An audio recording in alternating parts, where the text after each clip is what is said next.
Hello, welcome to the program. I'm Jane Mutoni.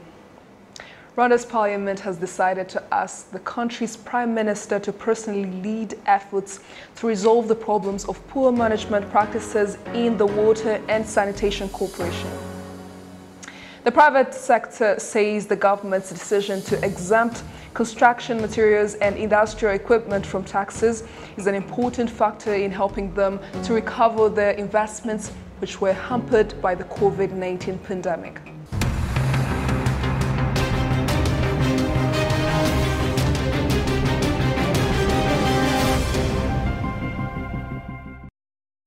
Welcome to the news in details. Rwanda's parliament has decided to ask country's prime minister to personally lead efforts to resolve the problems of poor management practices in the Water and Sanitation Corporation, saying they have now persisted for far too long. The decision comes following an evolution of the 2019-2020 Auditor General's report.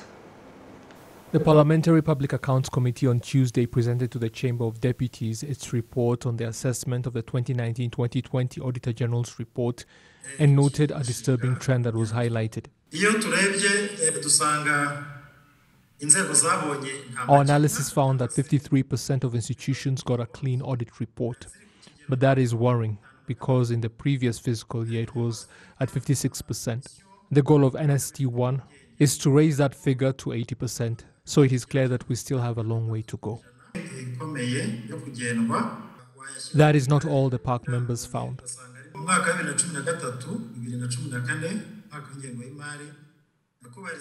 When you look at the last 6 years, Honourable Speaker, Honourable Vice Presidents and Honourable Parliamentarians, institutions that implement the Auditor General's recommendations have been on the decline because in 2013-2014 they were at 58%. And that figure has been steadily falling to 47% during the 2019-2020 fiscal year. That is a reduction of 11%. That is why the assessment of the report noted a serious case of complacency.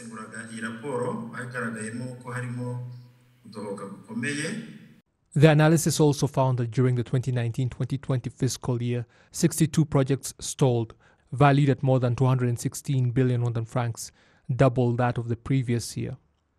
5 projects were abandoned by their contractors, valued at more than 11 billion Rwandan francs, yet the contractors had received 33% of their payments. Even though the number of abandoned projects fell compared to the previous fiscal year, their value rose by close to 4 billion Rwandan francs. The value of equipment bought only to sit idle, as well as infrastructure that was never used, rose from 17 to more than 20 million Rwandan francs during the same period. The parliamentarians expressed their disapproval, saying the trend is simply unacceptable.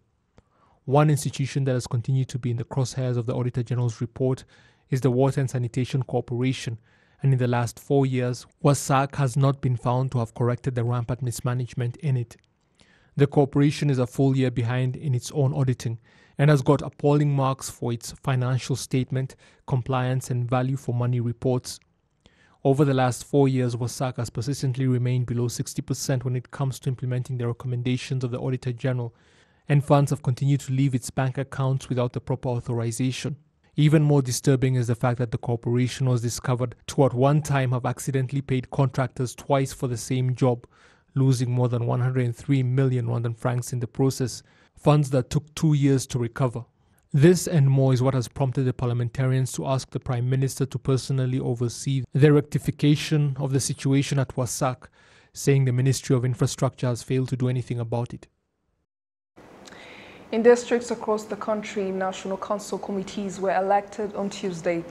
Citizens note that the National Council of Women, Youth and People with Disabilities play a key role in building a country with balanced development, urging those elected to lead those institutions by helping those that are involved to be part of the country's vision. Mukando Mary Garrett and her colleagues in the constituency that voted for their representatives on Tuesday say that this move was a step in the right direction, but some of their projects needed to be promoted and their rights under Rwandan law, which have not yet been properly met. Many women's projects fail, and when they fail, they give up, and other times their business collapse and they don't know what to do. If only they could approach us and help us find market. It would be helpful. One of the elected representatives of the women in Kigali says that the COVID-19 pandemic hampered women's projects and requests them to put much effort to recover the losses through advocacy for investment. I and my elected colleagues are going to put much effort in finding solutions in such a time and get women's projects back on track or prevent them from getting stuck again. The Minister of Gender and Family Promotion, Waisenge Jeanette, considers the role of these institutions to be important in the development of the country, saying that the government will continue to work closely with those elected to achieve the goals that they have set. They are of great help to us, so we urge them to continue this close partnership, and as a ministry, we will continue to work with them so that we can all achieve our goals. What we promise is a partnership, because the National Women's Council usually works with the ministry. The election was held in a peaceful manner, though the candidates engaged in an intense debate, trying to win over voters. The Rwanda Defense Force is neither involved nor supports any activities of the ex-M23 armed group. It has been reported that an armed group believed to be ex-M23 rebels on Sunday evening, 7th November 2021, crossed into DRC from Ugandan territory, where it is based, and attacked and occupied the villages of Shanzu and Runyoni. The ex-M23 group in question did not seek refuge in Rwanda during their retreat from DRC in 2013, but has been based in Uganda, from where this attack originated and to where the armed group retreated. Any reports in the media or by officials in the region that the ex-M23 armed group originated from or retreated to Rwanda is propaganda aimed to undermining the good relations between Rwanda and DRC. While earlier our colleague Jean-Pierre Kagabo spoke to Jean-Baptiste Gassominari, a lawyer and analyst on matters of the Great Lakes region, and got his hands on the matter. It is obvious that people who have advanced those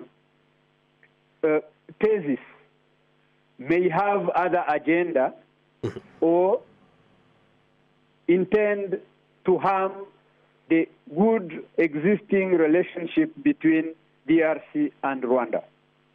As I said before, when an attack occurs, there are mechanisms to verify who has attacked, why he has attacked, who has helped him, where did he get logistics, and so on and so forth. And I said, this region is a region where countries have a platform where they meet. They have an umbrella organization, which is the International Conference on the Great Lakes region. And they also have the external verification mechanism, which is a team of soldiers that verify activities of these armed groups across the borders of the member states of the ICGLR. So I think if you do not have any evidence that can support what you are alleging, then I may qualify those statements as baseless and cannot be given any credit because they are not backed by any facts. This is this is the comment that I can make on this. In legal terms, they say that when you allege, you must prove what you allege. Exactly. And apart from just advancing those baseless statements, no single evidence has been given. So that is why you cannot give credit to all those things that are being said around. They are considered as rumors until evidence are brought to substantiate what they are claiming. We all know that these people were based in Uganda because when they retreated, they went to Uganda. And after some time, other sources say they came back and decided to settle in Congo while waiting for the government of DRC to implement the peace agreement that they have signed in Nairobi, Kenya. So whether they attacked from their base where they were based in Rutshuru territory, as their communique says, this is a fact that can be verified. Whether they were backed by other people who might have come from somewhere else, and this will also be verified, and maybe in a very near future, we might be in a position to know exactly what happened. The facts are that an attack occurred, and some of the areas were briefly taken yesterday. I refer to Mbuzi Mountain, I refer to Runyoni and Chanzu. On Tuesday, Somalia's Chief of Justice and his delegation started a study tour here in Rwanda, focusing how an integrated electronic case management system similar to Rwanda's can be introduced in his own country. Basha Yusuf Ahmed told journalists that the primary reason for him and his delegation conducting the study tour in Rwanda lies in the country's integrated electronic case management system. We decided to come to Rwanda to know how that system developed, how this system supported and helped the judiciary to effectively and efficiently deliver justice to the people. That's why really we came here to Rwanda, and we do believe that if we adopt this integrated electronic case management system for Somalia, it will really help to make our judiciary very efficient and effective and accountable, and to reduce corruption. The visit is being seen as an indication of the good level of cooperation between the justice sectors of the two countries.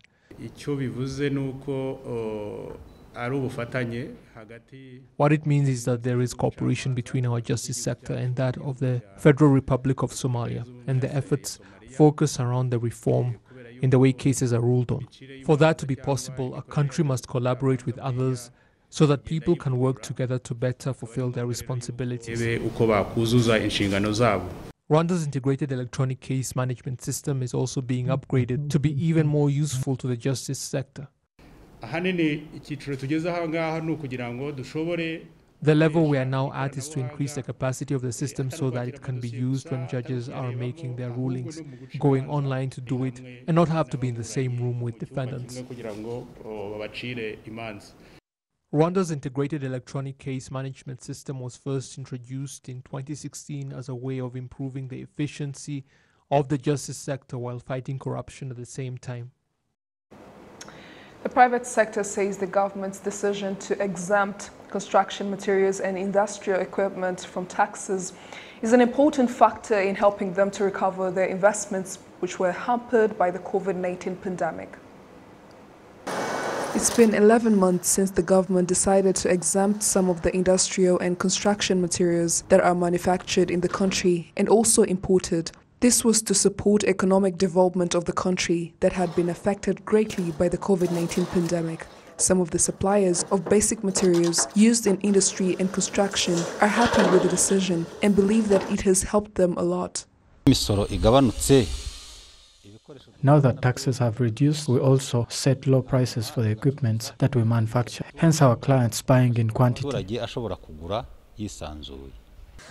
According to the National Bank of Rwanda's report in August this year on financial sector development for the first 6 months of 2021, shows that industrial output rose to 9.7% from 1.9% in the first quarter of 2020, with the construction sector up by 14.4%. Straton Habyarimana, an economist, says the tax exemptions for these institutions will not lead the country to facing losses, but instead will bring about more benefits in other ways. The government can get taxes from those employed in those factories or those working in construction projects, hence compensating for the taxes that are not being charged on those equipments. That way, we export many various products to other countries, hence the country earning more foreign exchange and expanding its horizons in terms of business with other countries. Among the tax exemptions in the construction of a factory worth $1 million or more, agricultural processing projects valued at $100,000, and general construction projects with an investment of at least $10 million. As of October this year, more than 45 projects worth $920 million had already been approved for tax exemption, with more than 11,500 job opportunities expected from them, according to the Rwanda Development Board. In 2020, the country had an investment of $1.3 billion from $2.4 billion. The Ministry of ICT and Innovation is set to launch an annual Tech Innovation Challenge dubbed HANGA Pitch Fest, which will see the best innovation startup walk away with a cash prize of $100,000 USD, among other benefits. Now, the initiative is as a result of the collaboration between the Ministry and Rwanda Development Board, aiming at supporting the growth of Rwandan tech ecosystem. Earlier today, my colleague Ethan Tashobia spoke to ICT and Innovation Minister Paula Ingabire about the initiative and what it meant for the local tech entrepreneurs. HANGA Pitch Fest has really been designed, around identifying the talent that we have across Rwanda of innovators that are at startup stage. We have avoided to go at ideation phase, and we will be doing many of these competitions in the future, targeting the different levels of growth for the startups from ideation. But this time around, we are starting with startups that already have a prototype, something that is ready to go to the market, and really designing it around thinking through what are some of those support mechanisms that they need to be given so that they can bring their products to the market but also scale them further. So we've launched the hangapitchfest.rw platform, through which many of the innovators have started putting in their proposals. We've put together a team of judges that will start evaluating the different proposals that have come through. And once the evaluation is done, we are doing what we are calling HANGA on the road, which is really going around the country, and we've chosen 3 locations: Huye, Musanze, and Kigali. And so those that will have been pre-selected for this competition will then be able to pitch their ideas and solutions to a team of judges, from which would like to select the best 25 countrywide. Once the 25 are selected, we want to take them through a 2-week boot camp, where we've mobilized many of the entrepreneurship support organizations in Rwanda that are bringing in their expertise and capabilities on how do you support them, train them, look at their business plans, and really make sure that they have products that are fit to come to the market. Why now? What makes this one quite different? We've seen a number of competitions and hackathons and all that. This sounds a bit unique, isn't it? Well, I think this comes in to complement the different competitions that have been happening. And for a country where we are aspiring to be an innovation hub, ideally what you want to have is multiple competitions, hackathons happening, every corner of the country. And so as government, we also don't want to be left behind and only, focus on policies that will help promote entrepreneurs and innovators, but it's also putting some skin in the game and saying, what is it that we can do to help build the pipeline? As we discussed with many of the, especially those private sector organizations that are running the hackathons and trying to, identify talent and groom talent along the way, the biggest challenge has always been around pipeline. And so we feel that is a space where as government we can come in and also lend in our support and create that pipeline.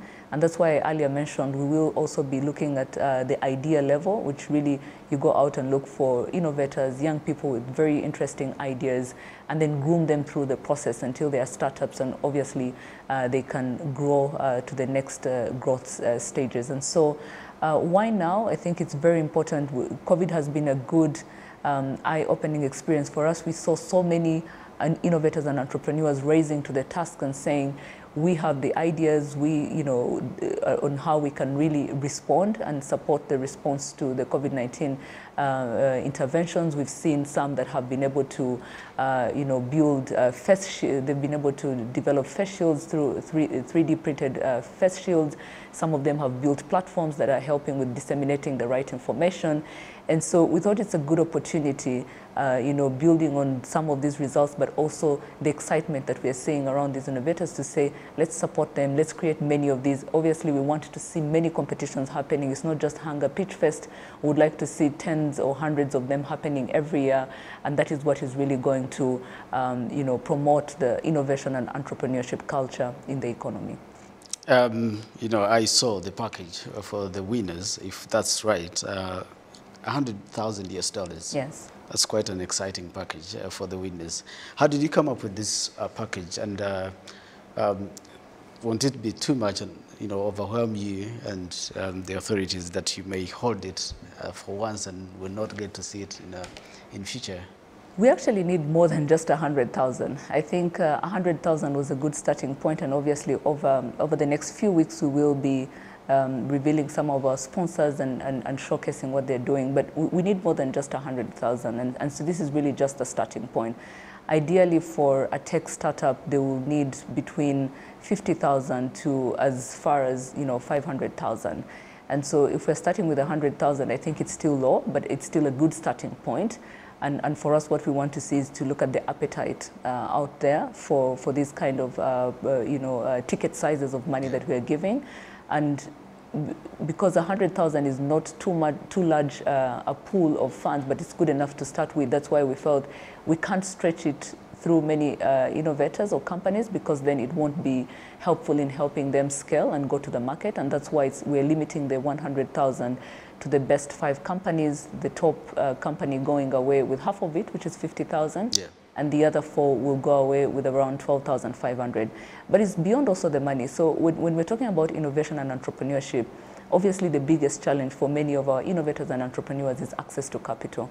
But beyond that, it's really thinking about creating a mentorship network around them to help them fine-tune their products and bring them to the market.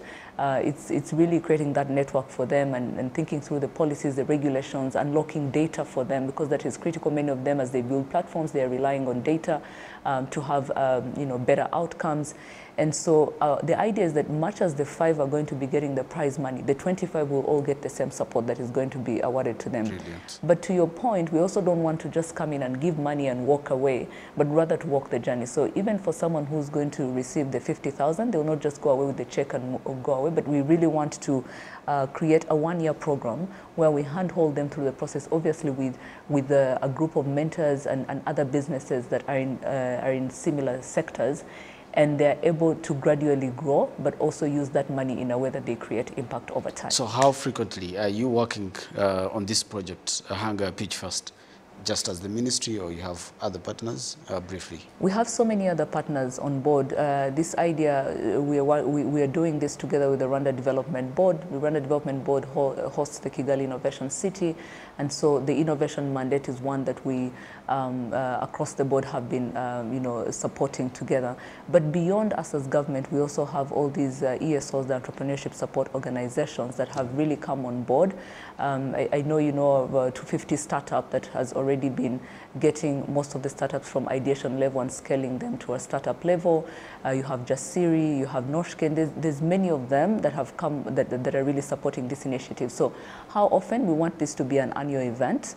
But again, like I said, it doesn't have to be the only event. We want it to be an annual event, but we want it to be an anchor for multiple other events that all these ESOs will be, running throughout the year, so that there's a bit of, a process from the time you have an idea as you scale through from incubation to acceleration. So it's really creating that value chain and making sure entrepreneurs and innovators understand what kind of support is out there for them, and using this platform to showcase that.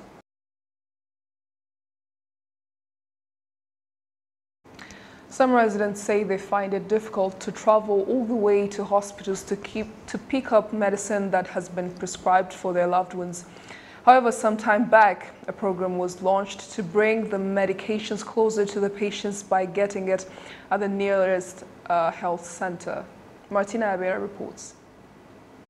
At Chibungo Hospital, Mukarukundo Aida, who is with her 9-year-old son, can't be able to walk by himself due to his illness, which requires his mother to take care of him. He is sitting on her lap, and it is not easy for her to bring him every month to take his epilepsy medication.